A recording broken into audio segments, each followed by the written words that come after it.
Before we get into tonight's episode, please be advised that this case contains discussions of violence, murder, drug use, and crime scene details that may be disturbing to some listeners. Listener discretion is advised.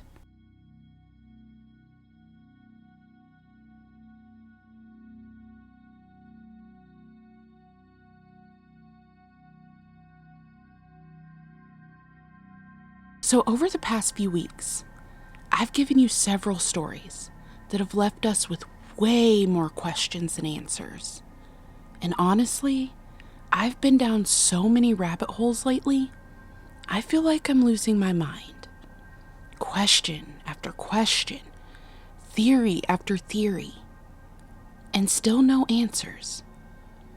So tonight I'm giving you a story that finally has an ending. But even with an ending, some questions still remain. This is the heartbreaking story of Amanda Plasse.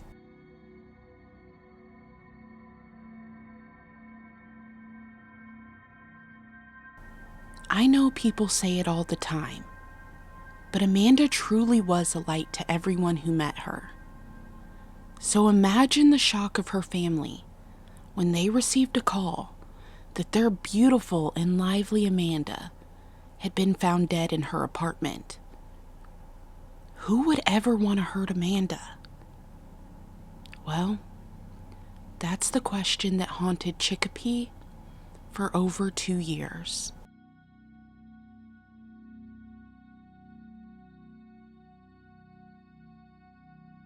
Amanda Plasse was 20 years old and working at Friendly's Diner in Chicopee, Mass.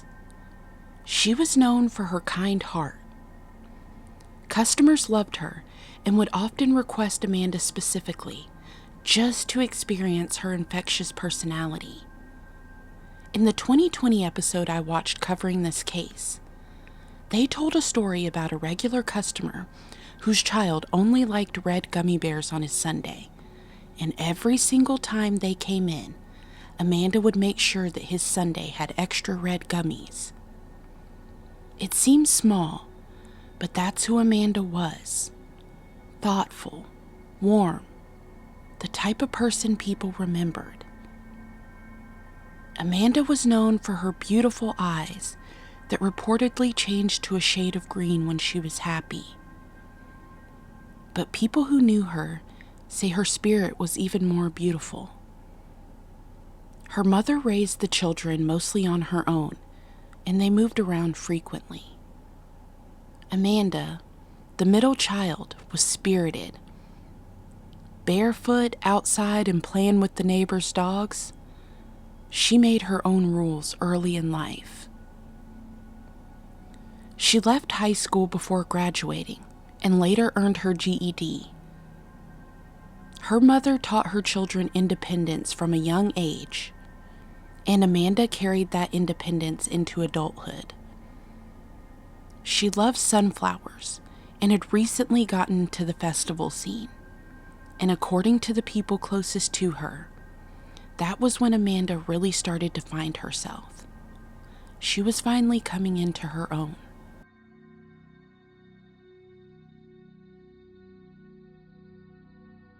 Amanda smiled and danced her way into the hearts of almost everyone she met. So on August 26th, 2011, it wasn't unusual that one of her regular customers, turned close friend, Malene Holmes, had plans to meet Amanda at the diner before her shift at around 5 p.m. But Amanda never showed, and that immediately felt wrong. Amanda was known for being dependable and punctual and responsible. So as time passed, concerns started to grow.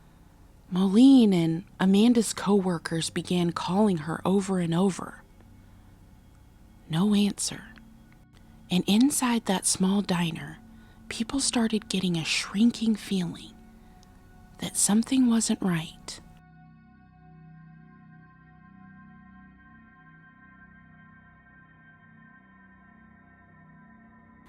While Amanda's co-workers were desperately trying to figure out where she was, Chicopee Dispatch received a frantic 911 call reporting a murder.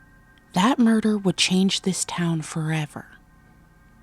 On the other end of that line was Amanda's boyfriend, Seth Green, begging dispatchers to hurry. Seth said that he went to Amanda's apartment and she was laying in a pool of blood, stabbed multiple times. Still in shock, Seth later explained that at first he thought Amanda was still breathing, and he even attempted CPR, but the air he tried to give her was escaping through the wounds.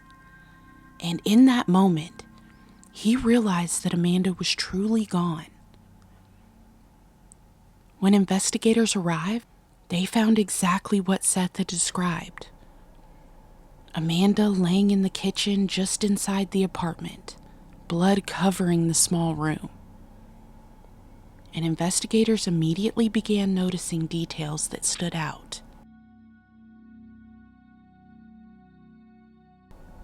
One of the first things that investigators noticed was a bloody shoe print left in the kitchen, a 7.5 Nike Air Max. They also discovered a partial palm print on a broken window. But while investigators were processing the scene, they began paying close attention to Seth. His behavior was raising serious red flags. Now, I know what you're probably thinking. Of course he's upset. He found her body. But here's the thing. Seth and Amanda had only been dating for around a week. And according to Seth, he had already been in the process of moving his belongings into Amanda's apartment. The relationship was moving fast, real fast. And suddenly investigators were looking at Seth very differently, especially because Seth worked in construction and roofing, which meant he had access to sharp tools that could potentially be used in a stabbing. During questioning, Seth even admitted to owning an M-Tech knife that was currently missing. He claimed that it may have been left in Amanda's apartment, or maybe his truck. He was unsure. And at this point, investigators thought they had their suspect. But then they checked Seth's shoes. Size 12. Not even close to the size of the print left at the scene. And then the DNA came back. Not a match found to the DNA underneath Amanda's fingernails. And just like that, they were back to square one.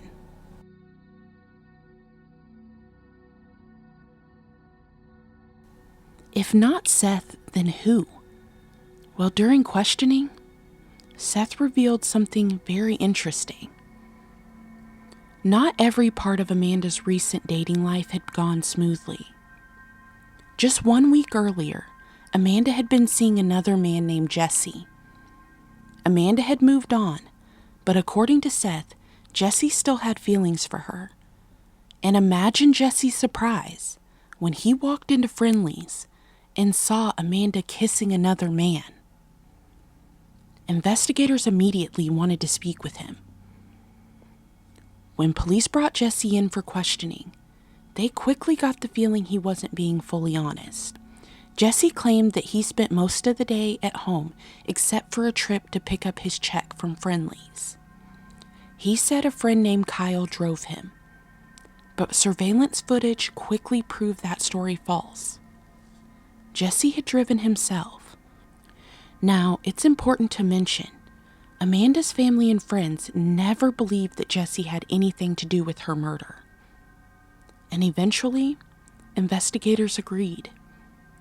Jesse later admitted that he lied because he wasn't supposed to be driving, and he didn't want his parents to find out. The investigators compared his shoes. Vans. Not Nike Air Max. And the DNA testing ruled him out too. Another dead end.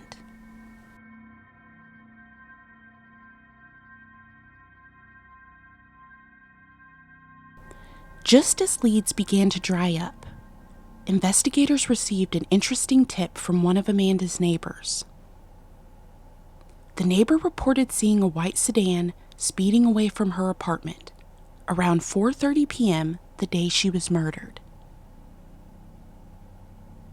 And naturally, police wanted to know exactly who was in that vehicle.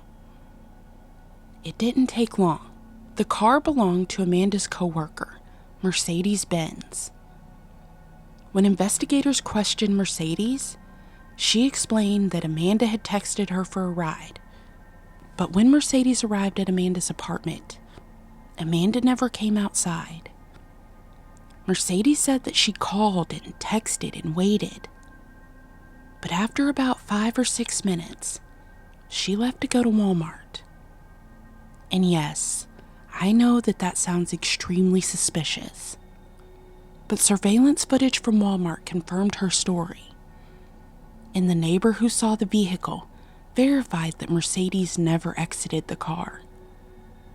Once again, police were right back where they started.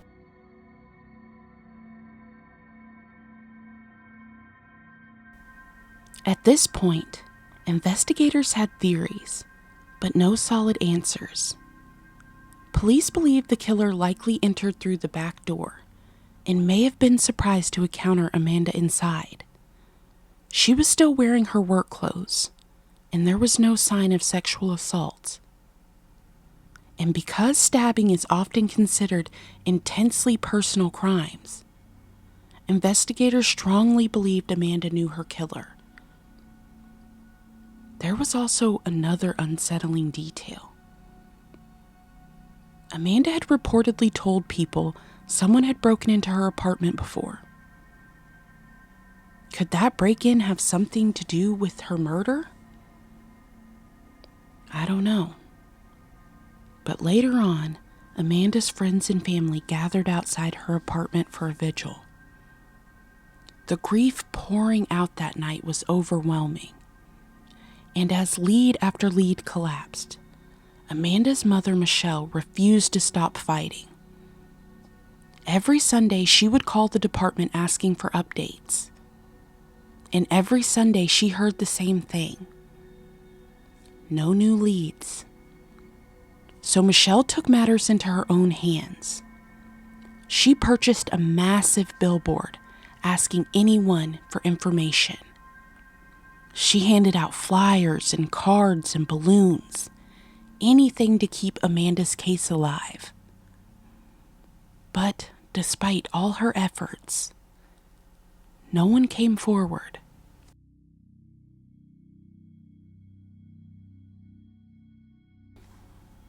Okay, I'm warning you. Everything that you're about to hear is infuriating. 1 year after Amanda's murder, dispatch received a call from someone claiming they wanted to confess. Can you imagine being an investigator and getting that call after all of this time? Police rushed to trace the call, but when officers arrived, none of it was real. The entire thing had been fabricated.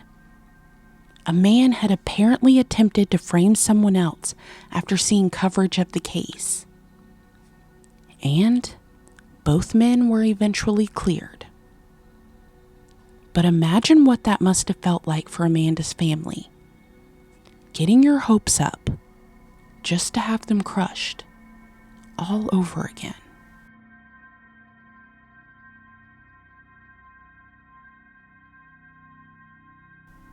And just when you think Amanda's family couldn't possibly experience any more heartbreak, June 10th, 2013 arrives.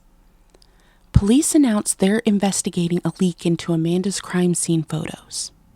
Photos that had reportedly been shown around a high school football game. 2 Chicopee officers had taken personal photographs on their phones and shared them. For Michelle, it felt like she had been violated all over again. The officers involved were not lead investigators on the case, but the damage was already done. trust in the department was shattered. Michelle later sued the city and the police department. And according to her, it was never about the money. It was about making a point.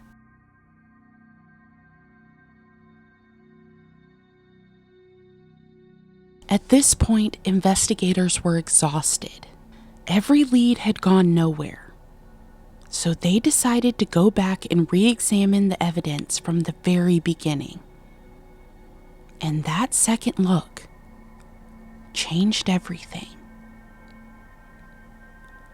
While reviewing the crime scene photos of Amanda's bedroom, investigators noticed something they had somehow overlooked. A whiteboard, and written on it the words, "Dennis was here, 8/11/11. Immediately, investigators contacted Michelle and asked if she still had that whiteboard. And of course she did. Michelle kept everything connected to Amanda's case. Within minutes, investigators collected the board and began searching for Dennis. At first, no one in her life recognized that name. But then investigators remembered a previous interview with Amanda's ex-boyfriend, Jesse. Jesse had mentioned that Amanda once told him about a short man she bought weed from. A man Amanda believed may have previously broken into her apartment. And suddenly, investigators had direction. Amanda's cell phone had never been recovered, but police were still able to obtain her phone records. And that's where they found the name. Dennis Rosa Roman, a number that had communicated with Amanda multiple times before her murder.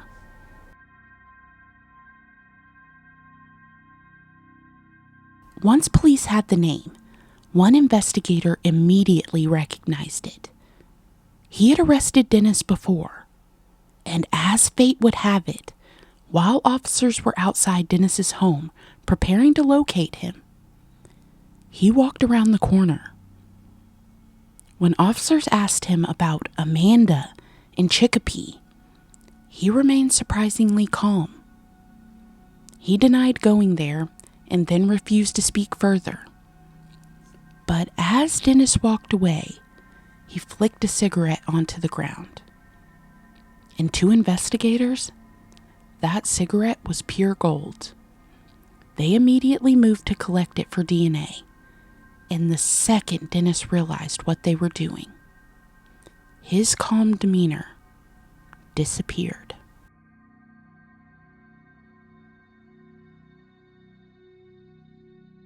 Dennis eventually agreed to speak with investigators. His first story? He claimed that he never entered Amanda's apartment, that he only stopped by briefly to sell her weed, and that he barely knew her, which investigators knew was a lie. Police also immediately noticed Dennis's small frame and his Nike shoes. Then came story 2. This is when Dennis claimed another man answered Amanda's door. A man with dirty blonde hair. He claimed he heard arguing inside. Then, when investigators confronted Dennis with the whiteboard, he once again changed his story. Now Dennis admitted he had been inside the apartment, but according to him, he had supposedly fought off the real killer, which would explain why his DNA was underneath Amanda's fingernails. Every single time investigators presented Dennis with new information, his story shifted, piece by piece, lie by lie. Eventually realizing how much trouble he was in, Dennis requested a lawyer.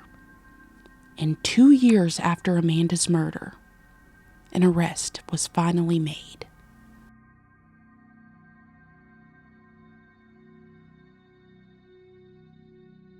Amanda's family and friends arrived at court hoping for justice. Michelle later said that simply seeing Dennis in person made her physically sick. Jurors watched Dennis's interviews and listened to his stories change over and over again.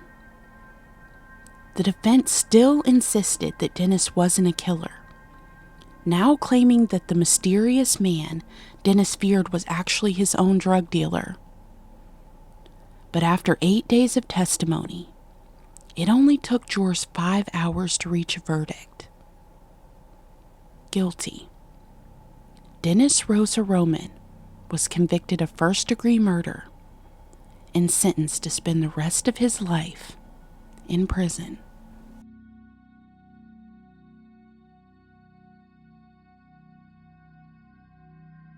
Michelle says that her work is never truly finished.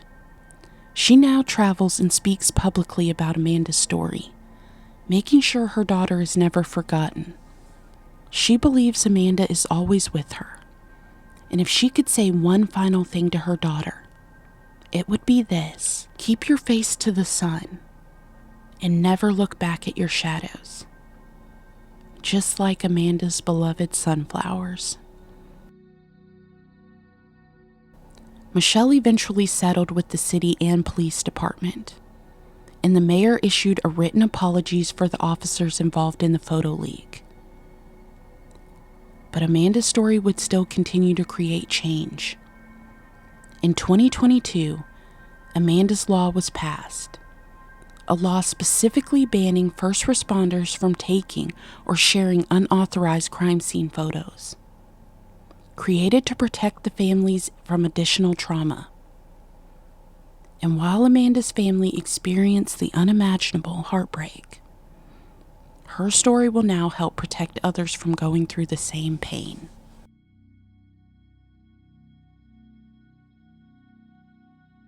This is one of those cases that makes you question everything, because this family didn't just lose Amanda. They endured years of heartbreak, false leads, public betrayal, and constant disappointment. But Amanda's case also proves something important. Sometimes cases are solved because someone refuses to let them disappear.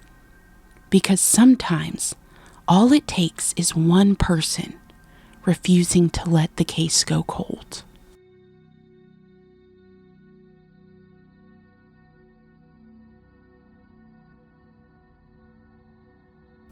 I really hope that you guys enjoyed tonight's episode. When I tell you that this case was an emotional roller coaster, I truly mean it. This story has completely consumed me this week. And always, I love hearing from you guys. Honestly, it's becoming my favorite part of this community we're building. So if there's any cases you want me to cover, please message me. I'm always listening.